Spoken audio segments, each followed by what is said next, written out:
출애굽 이스라엘 백성이 시내 광야에 도착했습니다. 이 시내 광야는 구약 성경에서 가장 중요한 장소라고 했습니다. 그 이유는 크게 세 가지인데, 첫 번째는 하나님께서 백성 가운데 임재하신 장소이기 때문에, 둘째는 하나님께서 그 백성에게 율법을 수여하신 장소이기 때문에, 세 번째는 하나님께서 그 백성과 언약을 맺은 장소이기 때문입니다. 하나님은 언약을 세우기 전에 백성에게 딱 한 가지를 요구하셨습니다. 5절의 말씀처럼 너희가 내 말을 잘 듣고 내 언약을 지키라. 그리하면 약속을 주시는데, 너희는 모든 민족 중에서 내 소유가 되겠고 내게 대하여 제사장 나라가 되며 거룩한 백성이 되리라는 약속이었습니다. 모세가 내려와서 백성에게 이 하나님의 말씀을 전했습니다. 그러자 백성이 여호와께서 명령하신 대로 우리가 다 행하리이다 라고 맹세를 했습니다. 그리고 다시 모세는 백성의 말을 하나님께 전했습니다. 여기서 모세는 중보자의 역할을 하고 있습니다. 하나님의 말씀을 백성에게 전하고 백성의 말을 하나님께 전하는 역할입니다.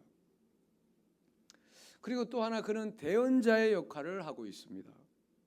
하나님께서 그에게 명령하신 모든 말씀을 백성에게 진술하는 역할이었습니다. 모세의 이 역할, 하나님의 말씀을 받아서 그대로 전하는 일은 대단히 중요했습니다. 그리고 백성에게 꼭 필요한 것이 하나 있었는데, 그것은 모세가 하나님의 대언자라는 믿음이었습니다. 9절 말씀을 보면요, 여호와께서 모세에게 이르시되 내가 빽빽한 구름 가운데서 내게 임함은 내가 너와 말하는 것을 백성들이 듣게 하며 또한 너를 영영히 믿게 하려 함이니라. 세번역 성경은 이렇게 번역했습니다.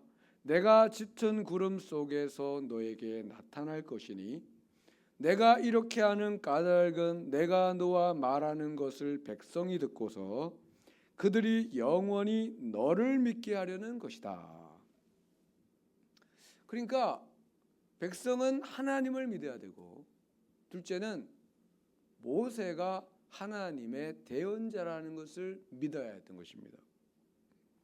이것을 위해서 하나님은 모세 가운데 임재하셨고 모세와 말씀 나누는 것을 백성이 다 듣게 했다는 거예요. 모세를 믿게 하기 위해서. 이제 하나님은 모세를 통해서 백성에게 율법을 주실 것인데, 이때 백성에게는 모세가 하나님의 대언자라는 믿음, 모세가 전하는 말씀이 하나님의 말씀이라는 믿음이 있어야 했던 것입니다. 왜냐하면 이 믿음이 있어야 하나님의 말씀을 받을 수가 있기 때문입니다. 이 믿음이 없으면 하나님이 아무리 말씀하셔도 받을 수가 없기 때문입니다. 그래서 하나님은 백성에게 이 믿음을 주기 위해서 모세 가운데 임재하시고 그와 말씀 나누는 것을 온 백성이 듣게 하셨던 것입니다. 바울은 데살로니가 교회에 편지를 쓰면서 성도들의 가진 한 가지 믿음에 대해 감사하고 있습니다. 어떤 믿음이냐면 데살로니가전서 2장 13절, 이러므로 우리가 하나님께 끊임없이 감사함은 너희가 우리에게 들은 바 하나님의 말씀을 받을 때에 사람의 말로 받지 아니하고 하나님의 말씀으로 받음이니 진실로 그러하도다. 이 말씀이 또한 너희 믿는 자 가운데서 역사하느니라고 했습니다. 바울이 전한 말씀은 하나님의 말씀이었습니다. 근데 모든 사람이 하나님의 말씀으로 받은 것은 아니었습니다. 어떤 사람들은 그 말을 사람의 말로 받아서 바울이 말한 것을 비방하고 반박하고 그를 박해하고 쫓아내버렸습니다. 그런데 데살로니가 성도들은 그 말씀을 하나님의 말씀으로 받았고, 그래서 그 말씀이 믿는 자 가운데 역사했다는 것입니다. 여러분, 하나님은 시대마다 교회마다 말씀의 대언자를 세우십니다.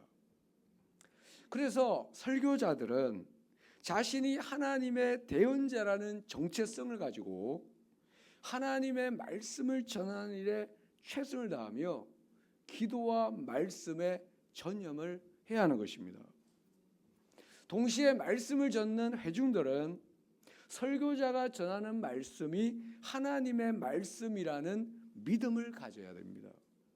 그래야 그 말씀이 믿는 자 가운데서 역사할 수가 있기 때문입니다. 제가 목회를 해오던 중에 교회에서 많은 사랑을 받았고 또 지금도 받고 있습니다. 맞죠? 근데 멸시와 모욕을 받은 적도 있었습니다. 한참 멸시와 모욕을 받고 있을 때 읽은 글이 있는데, 지난주 목요기도에 잠시 소개했던 글입니다. 주기철 목사님의 목사직의 영광이라는 그런 글입니다. 주 목사님은 지금은 모두의 존경과 흠모의 대상이지만 당시에는 일본 순사들에게 말할 수 없는 모욕과 멸시를 당했습니다. 이런 글을 적었습니다. 이런 글입니다. 우리는 우리를 적게 여기고 세상은 우리를 쉽게 알지만은 하나님은 우리를 취하사 자기의 사자를 삼으셨다. 우리를 모태에서 택하셨고 우리를 당신의 것이라는 이름을 주셨고 우리를 세워 자기의 대언자가 되게 하셨고 자기의 영광을 위해 살게 하시며 자기의 양떼를 기르게 하셨다. 그런즉 목사직에 어떠한 것을 알고자 하는가? 하나님의 영광을 아는 자가 목사의 영광을 알 것이요 하나님의 종기를 아는 자 목사의 종기를 알 것이다. 그리고 하나님의 권위를 아는 자가 또한 목사의 권위를 알 것이다. 목사를 향하여 왕왕 모욕을 가하는 자가 있거니와 이는 하나님을 모르는 무지몽매한 자이다. 이런 글입니다. 당시 제가 막 모욕을 당하고 있을 때이기 때문에 이 글을 읽고 많은 위로와 격려를 받았고 이 목사직의 영광, 종기에 대해서 다시 생각하는 기회가 되었습니다. 여러분, 요즘 교회들의 문제가 뭡니까? 목회자들에게 이런 정체성, 나는 하나님의 사자, 하나님의 대언자라는 정체성이 흔들리기 때문이 아닌가. 요즘 교회들마다 젊은 전도사, 부목사 모시는 것이 대단히 어렵다고 합니다. 왜냐하면 신학교를 졸업하고 사역을 안 하려고 한다는 겁니다. 다 그런 건 아니지만 그런 분들이 예전보다 많아졌다. 왜냐하면 내가 그런 대우를 받고 교회에서 일하느니 차라리 사회에서 일하겠다, 이런 생각이라는 거죠. 그러니까 목사직을 하나의 생계를 위한 직업으로 생각하는 경향이 많아지고 있다는 겁니다. 또 문제가 뭡니까? 성도들에게 이런 믿음이 무너져서가 아닌가 하는 겁니다. 설교자가 전하는 말씀이 사람의 말로 들리는 겁니다. 그래서 비난과 반박은 아닐지라도 평가와 비평을 하는 경우가 많다는 것이죠. 여러분, 이런 정체성과 이런 믿음이 무너지면은 교회는 설 수가 없고 믿음이 설 수가 없습니다. 성도들의 믿음이 설 수가 없어요. 그러므로 이 땅의 모든 교회 안에, 한국 교회 안에 이런 정체성, 이런 믿음이 견고하게 설 수 있도록 기도해 주시기를 바랍니다. 하나님은 시내산 강림을 앞두고 백성을 준비시키는데요, 거기에 두 가지를 준비시키십니다. 첫째는 백성을 성결하게 하라. 10절과 11절 보시면, 여호와께서 모세에게 이르시되 너는 백성에게로 가서 오늘과 내일 그들을 성결하게 하며 그들에게 옷을 빨게 하고 준비하게 하여 셋째 날을 기다리게 하라. 이는 셋째 날에 나 여호와가 온 백성의 목전에서 시내산에 강림할 것임이니. 거룩하신 하나님의 강림과 임재를 기다리는 백성은 성결해야 한다는 것입니다. 왜냐하면 죄와 더러움을 가지고 오는 주님을 맞이할 수가 없기 때문입니다. 두 번째는 경계를 정하라 하고 있습니다. 우리 12절을 같이 읽어보겠습니다. 너는 백성을 위하여 주일의 경계를 정하고 이러기를, 너희는 삼가 산에 오르거나 그 경계를 침범하지 말지니.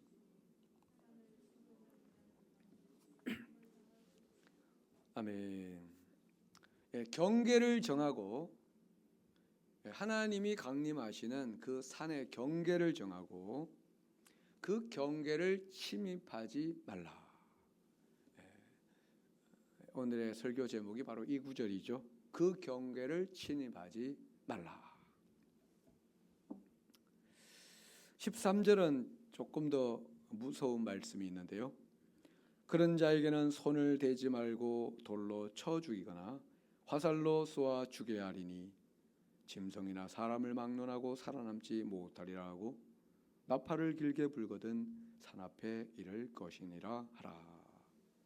그러니까 아주 엄벌로 다스리라는 겁니다.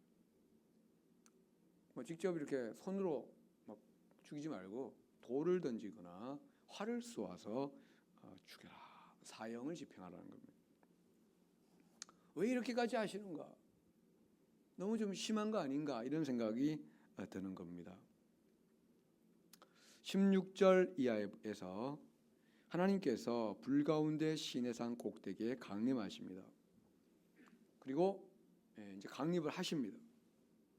강림하시고 그 다음에는 율법을 주시고 그 다음에는 언약을 맺으시는데, 강림을 하시고 나서 모세를 산 꼭대기로 부르십니다. 모세가 올라가니 같은 말씀을 하십니다. 21절, 여호와께서 모세에게 이르시되 내려가서 백성을 경고하라.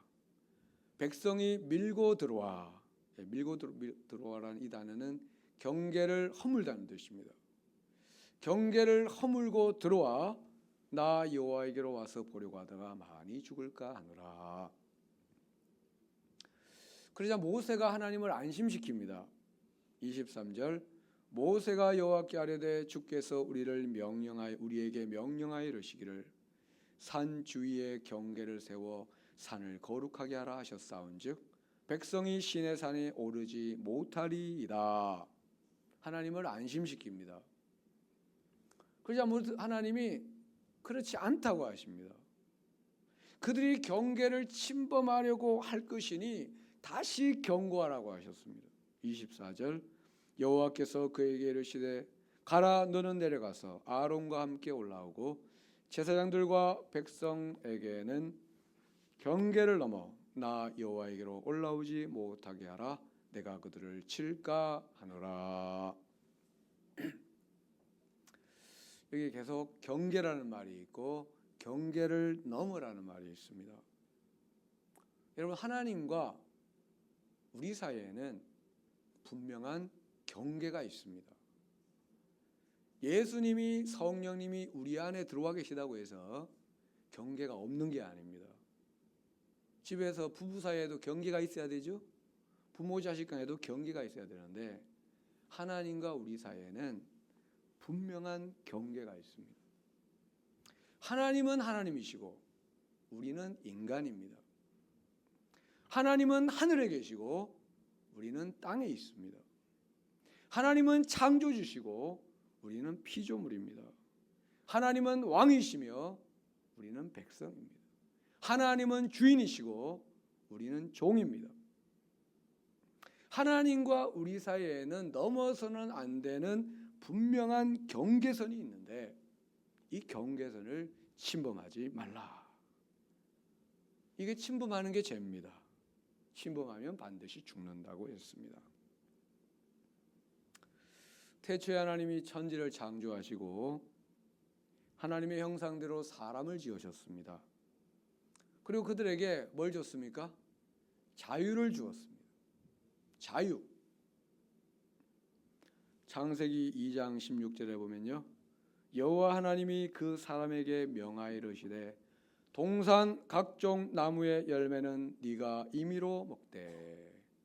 임의로 먹으라는 말은 뭐냐면은 네 마음대로 먹으라는 겁니다. 동산에 수백 가지 수천 가지 나무가 있는데 네 마음대로 다 먹어라.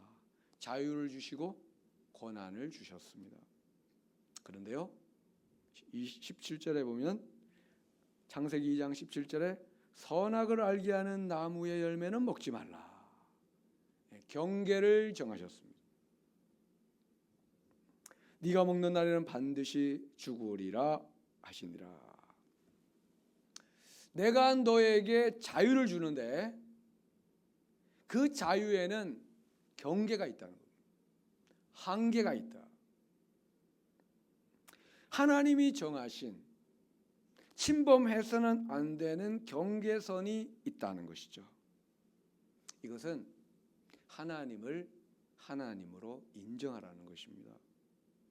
나는 하나님이고 너는 인간이다. 그러므로 너 스스로 하나님 되려고 하지 말고 주인 되려고 하지 말라는 말씀입니다. 이 경계를 침범하면 너는 반드시 죽게 된다는 것이죠. 하나님의 자리를 차지하려고 하면 반드시 죽는다. 근데 뱀이 뭐라고 합니까?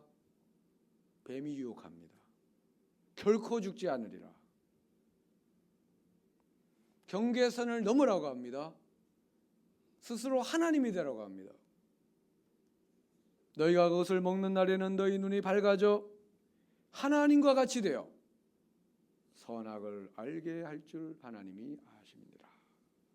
그것을 먹는 날에는, 경계선을 넘어가서 그것을 먹는 날에는 네가 하나님이 될 것이다. 하나님의 자리를 차지하라. 고 유혹을 했고, 결국 하와가 경계를 허물고 들어가서 선악과를 따서 먹었습니다. 여러분, 원죄가 뭡니까? 하나님이 그으신 선을 넘어간 겁니다. 하나님이 정하신 경계를 침범한 것입니다. 하나님을 하나님으로 인정하지 않고 자신이 하나님의 자리에 앉으려고 한 겁니다. 하나님을 주인으로 모시지 않고 자신이 주인이 되려고 한 것, 이것이 원죄입니다. 여러분, 우리 안에는 원죄의 욕망이 있습니다. 스스로 하나님 되려는 욕망입니다. 스스로 주인 되려는 욕망입니다. 내 인생은 나의 것, 내 마음대로 하겠다는 것. 그럼 우리는 날마다 하나님이 정해놓으신 경계선을 확인하고 매일 그 경계선 밖으로 물러나야 하는 것입니다. 침범하면 안 됩니다. 사실 하나님은 우리 삶의 곳곳에 경계선을 그어놓으셨습니다. 여러분, 11조가 뭡니까? 내 물질에 경계선을 그어놓은 겁니다. 열의 아홉은 네가 자유롭게 사용하라. 그러나 그 하나에는 침범하지 말라. 뭡니까? 하나님이 돈이 필요한 겁니까? 그것이 아니고 너의 물질의 주인이 하나님이라는 것을 인정하라는 것입니다. 안식일 규정이 뭡니까? 우리의 시간의 경계를 정해놓은 겁니다. 6일 동안은 자유롭게 일하라. 그러나 제7일은 여호와의 안식이 되니 그날은 아무 일도 하지 말라. 다시 말하면 네 시간의 주인이 하나님이라는 것을 인정하라는 것입니다. 제가 개척교회 목회를 하다 보니까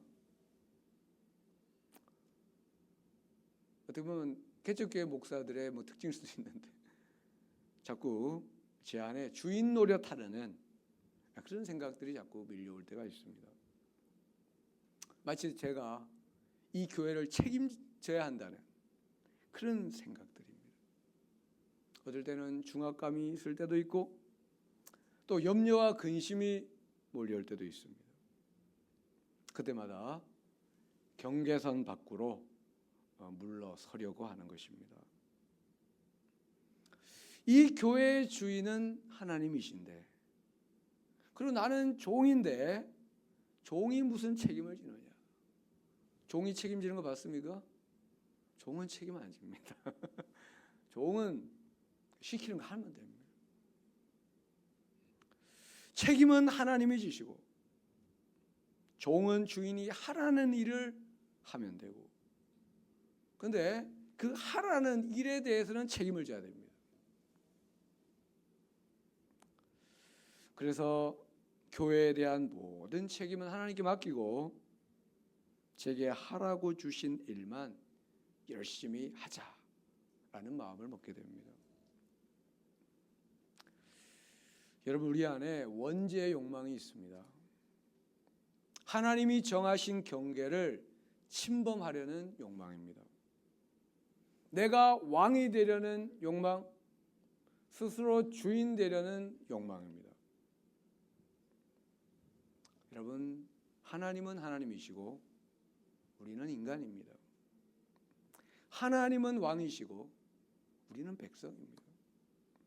하나님을 하나님으로, 하나님을 왕으로, 주인으로 인정하고 나는 인간이라는 것, 나는 하나님의 백성이며 종이라는 것을 인정하고 하나님이 정하신 경계선을 분명히 보고 그 경계를 침범하지 않고 그 경계선 안에서 겸손히 주님과 동행하는 여러분 다 되시기를 주의 이름으로 축원합니다.